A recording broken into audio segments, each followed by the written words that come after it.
চব্বিশের গণহত্যার নেতৃত্ব প্রদানকারী এই আওয়ামী লীগের বিরুদ্ধে জিরো টলারেন্স নীতি অবলম্বন করতে হবে। এই আওয়ামী লীগকে এক বিন্দু ছাড়তে হবে না ইনশাআল্লাহ।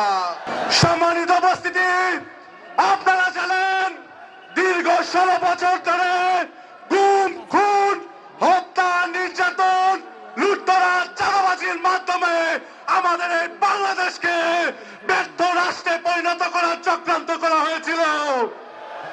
এই আওয়ামী লীগ আমাদের এই শিক্ষার কারিকুলামকে ধ্বংস করেছে।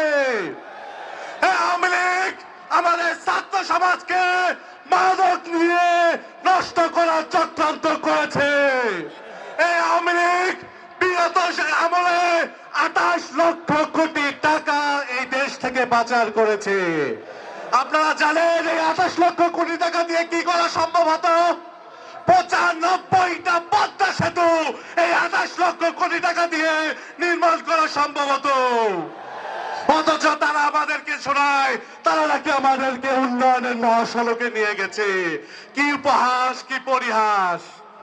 সম্মানিত উপস্থিতি, 24-এর গণহত্যার নেতৃত্ব প্রদানকারী এই আওয়ামী লীগের বিরুদ্ধে জিরো টলারেন্স নীতি অবলম্বন করতে হবে। এই আওয়ামী লীগকে এক বিন্দু ছাড়তে হবে না ইনশাআল্লাহ।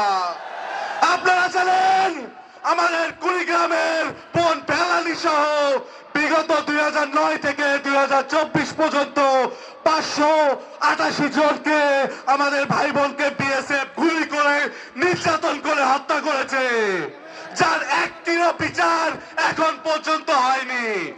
আমরা অতি শীঘ্রই এই হত্যাকাণ্ডের বিচার নিশ্চিত করার দাবি জানাচ্ছি।